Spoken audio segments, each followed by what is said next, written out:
is everyone's concern, and with the wake and spread of the coronavirus, it is every man's war. It is important that as a planet, we look critically into the pandemic, COVID-19. Security is the bedrock of a nation's stability, development, and sustainability, and it makes or mars the existence of a nation.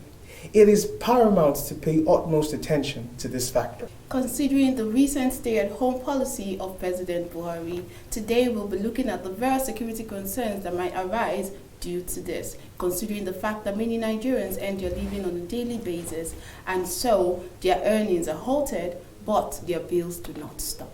This is the APR exclusive on the African Patriot Radio. My name is Fulfillment Matorocha. My name is Richard Bassi. And I am Udo Immaculata. We shall be taking a short break, and when we come back, we will be delving into the conversation proper.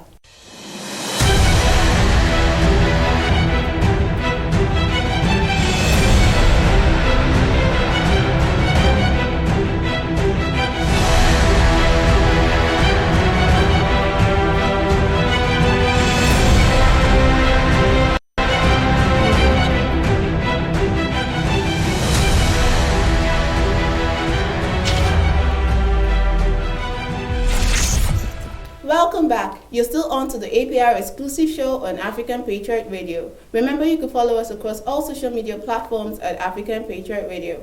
On the program today, we'll be looking at the effect of the COVID-19 on security in Nigeria. The virus has swept across the world, killing thousands and causing millions to go into quarantine. Several nations have activated their armed forces to help combat it. It's in this light that the recent order by President Muhammadu Buhari in a televised address to the nation on Sunday, which was to see to the cessation of movement in major cities such as Lagos, FCT, and Ogun State for 14 days to aid curb the spread of the virus. It is believed that if we stop moving, the virus stops moving. But my concern is how about people that earn on a daily basis? They will run out of funds, and at that point, what do? This is beginning to seem like a survival of the richest, because people that can afford it will stock up, and those who can't, when they run out, this might create crime pockets across the nation. Although some establishments have been exempted, like the hospitals, the food shops, the petrol stations, and the POS stands, it is something we should look into as a nation, because a lot of people who operate the pay-as-you-go system of working will be at a loss, as this will cause a very big hinge in the spread and circulation of food and relief items. Obviously, enforcing a total lockdown in a period of 14 days is going to be a mammoth challenge for the authorities in a nation where millions of people depend on their daily earnings to survive. Later on, we'll be joined by an expert to address this concern. This will also lead us to the fact that in our country today, the coronavirus has actually helped on the need to be clean and the social well-being. It has also influenced the decision of those in the helm of affairs to look into the health sector. For instance, everybody is being cautious on the preventive and precautionary measures on how to stay alive and live healthy. Well, we'll be going on a commercial break, and when we come back, we'll be taking a deeper look at the security parameters as well as the steps taken by the security enforcement agencies, which is the paramilitary and the police force, to see that during this period we're having a safe and an orderly nation. We'll be right back.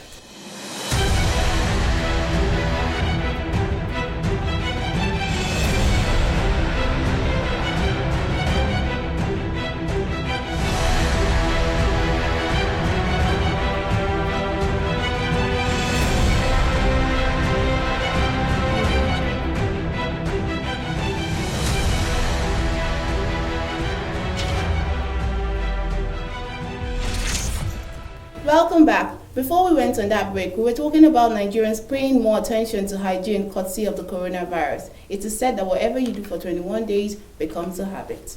Yes, I actually pray that we in this country don't drop the habit. Because, for instance, the case of Ebola in 2014, where everybody had to run to use hand sanitizers, except for the fact that there were no face masks in use. But it was it's almost a similar case where you had to wash your hands, stay healthy, use hand sanitizer, and then Ebola phased off, and the habit phased off too. Well. So I just hope and I pray that this habits that we've all imbibed should stick, because it's actually for the good and betterment of everybody. Don't you think so? Yes, I feel so as well.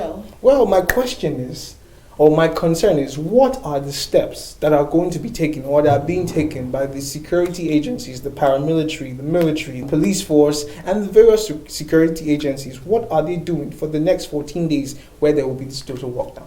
Yeah, because it is not enough to ask us to stay at home for 14 days. Exactly. After 14 days, do we resume our normal lives? What are they doing? What parameters are they putting in place to curb this menace while we're at home? Considering the fact that we're going to spend 14 days, I can tell you for a fact that there will be increase in crime rates. Take, for instance, a shop that is on the street, and then people that have lost, that are out of stock and have lost money or have exhausted everything they have and they can afford, we just have to, some way or the other, damn the consequences and go to buckle a shop. Or you want to talk about those people that are at home now and that don't have any means of survival. Now they just go out to steal, theft, criminals, and crime rates will really be on the high side this season. And then we also need to put into consideration that the security agencies need to make sure that they keep their officials in checks. Now, there will be issues. Imagine an example where there's an emergency that arises, and then you have to come out of this lockdown so as to meet the needs that emergency has created. You would need to make sure that because there's always the cases of police brutality and all of that. So the security agencies need to make sure that steps are taken to keep their officials in check and make sure they are not overexerting themselves during this 14-day period. Because you're saying that, like they said, essential services are going to be open, like the hospital, and then what if I have to go, like they're open for our sake, right? And then I have to use these services. Because I'm thinking, for instance, let me paint a scenario. A pregnant woman has to go for antenatal, right? And then the hospital is of essential service, and then she needs their services. But now, how does she transport herself down there if she does not have a car, considering the fact that our transport system has been shut down as well? So you're saying these places are open, but you're also saying stay at home. I'm thinking, is there a parameter within which we're supposed to move? Because I do just stay at home, and then these services, like restaurants are supposed to do takeouts. I could order and then they bring it to me. But how about the security services? How about the hospitals? Do they have to come to me to administer health care should the needs arise? Considering a scenario where, a lot of companies operate the work as you pay or pay as you work order, I think it's going to be a very huge challenge for us in the country, because irrespective of the fact that essential shops will be open, you would also agree with me that a lot of people would run out of cash. So how do these people tend to feed? How do they tend to go? How do they tend to survive? Because when you run out of cash and your office is on a lockdown, we haven't even gotten to the end of the month where a lot of companies tend to pay their staff. And then after the coronavirus pandemic situation in the country, how do they tend to have funds to go ahead their normal lives? Take, for instance, schools that will be resuming after this pandemic issue. How do they tend to cope? What are the government putting in place? What are the security agencies putting in place for those people that don't have enough money to afford a lot of these things? Are there going to be relief items that will be sent, or at times where would have to come out, or is it a total indoor adherence? Yes, it takes me back to the question I asked. Is there a parameter within which we're supposed to move about? Because if the filling stations are going to be open, I have to go and then buy fuel from these places. And it takes me back to what Richard said. They should put things in place so I am not harassed. Even when I want to get these services, I have to leave my house, right? And yet I'm being asked to stay at home, and then I have to get the services. What modalities are they put in place that I am not harassed on the way? It also makes me want to think about this person's essential services we're putting out there. We're putting them out there. We're putting them at risk because they're also prone to this virus. Doesn't mean that they are like our guinea pigs. Like we're just using them for the experiments, because they are prone to this virus as well. They're going to come in contact with persons. So what modalities are they putting in place? It's not enough to say we should stay at home and then you're putting people out there. And these people have families. They will go back to their families. Do you understand? Yeah. They will go back to their families, to their wives, to their children. And what if they contact the virus out there on the field? What modalities have they put in place that they don't take it and transmit it to their loved ones at home? And when you look at it, yes, these are security officials. And speaking of security, I mean, we've heard. I mean, the ISIS, the West African arm of ISIS, the leader, has told his officials that they should cease from every terrorist activity, every terrorist operation until coronavirus is over. That's like telling people, let's stop killing until what is killing, finish killings, and then we resume killing. It's like even the crime world is taking a step back because of the coronavirus. This is a pandemic that has affected the world at large. Yes, exactly. And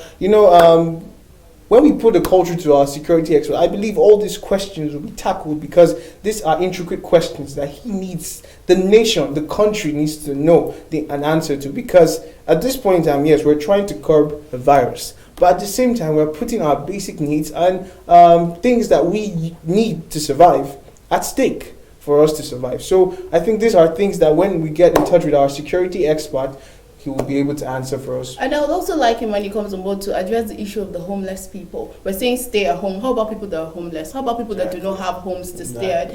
Do you understand that even these public shelters where they house a lot of persons, what are measures put in place to regulate? Yes, students are expected to stay like 1.5 meters, 6 feet away from each other, and then these are crowded places, and they're going to be indoors.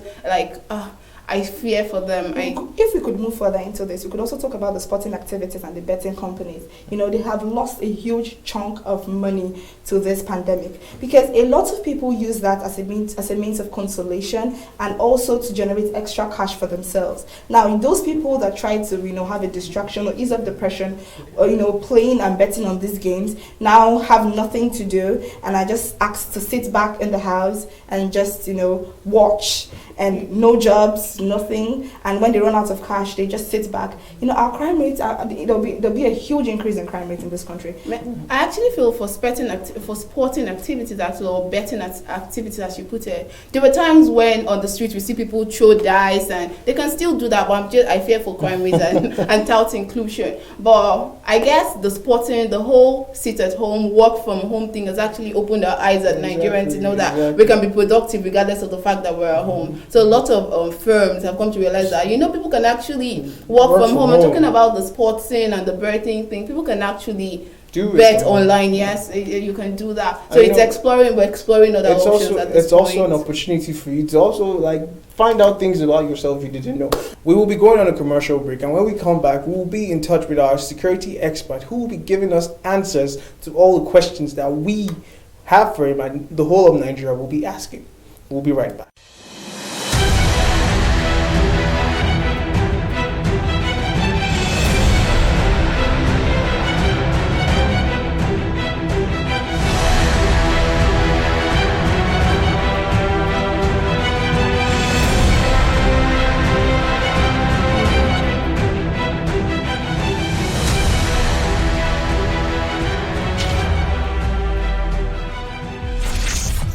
Welcome back to APR's exclusive podcast. We're being joined by security expert Mr. Terence Kwanu.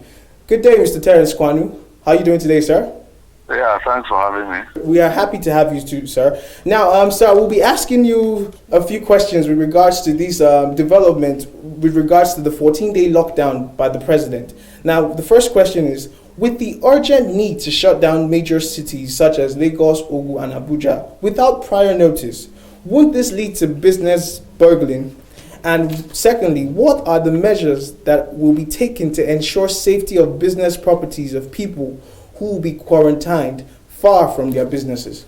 Yeah, I think with the emergency nature of the health situation, I think the security sector was not properly consulted for shutting down the major cities of this country. I know that there should be immediate measures to be able to consult people within the security sector, because locking down a city means you have locked down different characters at the same time together. Now, over time, there are going to be situations of people having needs in the home. And now these are characters that were not appraised properly before they were mumbled together to be in one city. So obviously, within a very short time, we're going to be having some chaotic situations where there will be attacks in some neighborhoods, which we hope will not occur if proper measures are being taken. I think Lagos, a multifaceted city with over 30 million people, needs to be seriously protected, especially the slums of Lagos, because people are just there, and you and I are aware there are no palliative measures that are in place yet to augment these families. So it is going to be a challenge security-wise if care is not taken. So we urge the security people to be able to guide the situation. Because of the nature of the health situation, we all know that we're not following the laid down procedures of doing anything any longer. So we cannot say that as a democratic country, we should go back to the laws before shutting down the city, because it might also lead to loss of life. So we just urge that the security situation should be reduced immediately, so that the people that are shut down in this city will be protected. And also economic-wise, we also know that we are going to be having some challenges.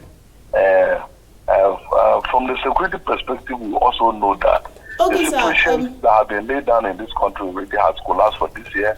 After knowing the review of the budget, the review of the benchmark and everything. So when countries are shut down economically, so we do not at that level, we know that there are going to be security challenges. But because of the vibrant military we have, if they are drafted within the country to be able to protect our cities, I think we are going to have some succor, and then we build on that to be able to protect our citizens. Okay, Mr. Kwano, you made mentions of certain measures that have to be put in place, else we're going to have a chaotic situation. Can you actually quickly highlight on these measures that you feel the government needs to put in place to avoid this chaotic situation and uprising in our neighborhood? We need to revamp the neighborhood watches to be very proactive. That means that you bring the security that the federal government has deployed to protect the society, then you mix them up with the local vigilante so that the neighborhood will be watched properly.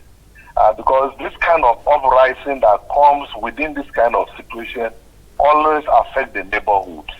And so because neighborhoods might be attacked if care is not taken.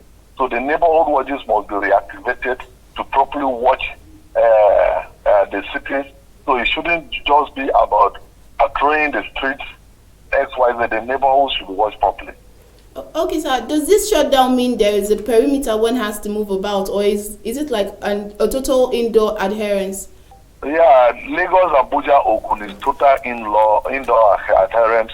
It is other cities that have imposed curfews for some hours, and then others have shut down for shops, and then pharmacies to be open. But Lagos, Ogun, and Abuja is a total shutdown. Okay, sir. Is the 2 weeks an assurance that life will go back to normal? And who are those people allowed to roam about the streets? Are they the medical officers? Are they the media houses? Are they the force people? Yeah, they are always essential workers, which has to do with firefighters, the media workers, the medical workers, the bankers, and other services that are essential for the day-to-day running of the society. They need to open. When if you ask me if the 2 weeks situation are going to be effective, I won't know because I'm not a medical person, but if the list they are tracing is handed over to the security people, I think they will then trace the people they are looking for so that tests will be carried out on them, and then we'll actually know what is the result. If that lockdown can be able to bring out the people they are looking for, because we are aware that some people dropped from this country and then left the shores of Lagos and Abuja, and at the moment they are being traced because the people they had contact with have tested positive and XYZ. So if the security are able to help the medical workers to track those people down immediately, and then these people are tested, then we'll know whether they are positive or negative. Okay, sir. And then we are expecting that from the literature available for this disease, within 14 days we should know the status of many people that have come in, and then the people that are to be recovered within these 14 days. We also expect that a good number will recover. Okay, sir. So are there incentives put in place to curb and manage harassment from security agencies? Well, it is not an issue of harassment. It's an issue of enforcement that if you are expected to be indoors, you should be indoors. So it's not harassment. So if you are expected to be indoors and then you are out, one, you are endangering the society because this is a matter of life and death. So for you to go against the directive, already you are in danger to the society. So it shouldn't be seen as an issue of harassment. Mr. Kwanu, what if in the case of an emergency, like unforeseen emergencies, like maybe induced labor for married women, or for pregnant women, or cases of health, wouldn't... Yeah, there are emergency numbers given before the lockdown. So you call the emergency numbers and tell them the situation you are in. And that is why ambulances have been provided and other facilities, health facilities, to attend to people wherever they are. Okay, sir, but you said it's like a total indoor adherence, and then essential services are open. Aren't they open for us? How are we supposed to access the services when we're expected to be on a total lockdown? If there are no designated filling stations to open, you know that those ambulances you need at the emergency will not come to you. And if pharmacies are not open, you know that there are some things the health personnel that are working around the clock also need to access. So these people need to open for them to have access to everything they need to manage the situation. All right, Mr. Kwanu, we believe that Nigeria, having listened to you, will be a bit confident that the security agencies have this in place, and we believe that they will be dutiful in their going about their activities. Okay, sir? We appreciate you. We thank you, sir. My pleasure. Thank you so much, sir. Thank you for coming on the show. Yes, sir. I appreciate it. All right, so we've heard from Mr. Kwanu, and he has obviously given us very detailed and insightful. What do you think?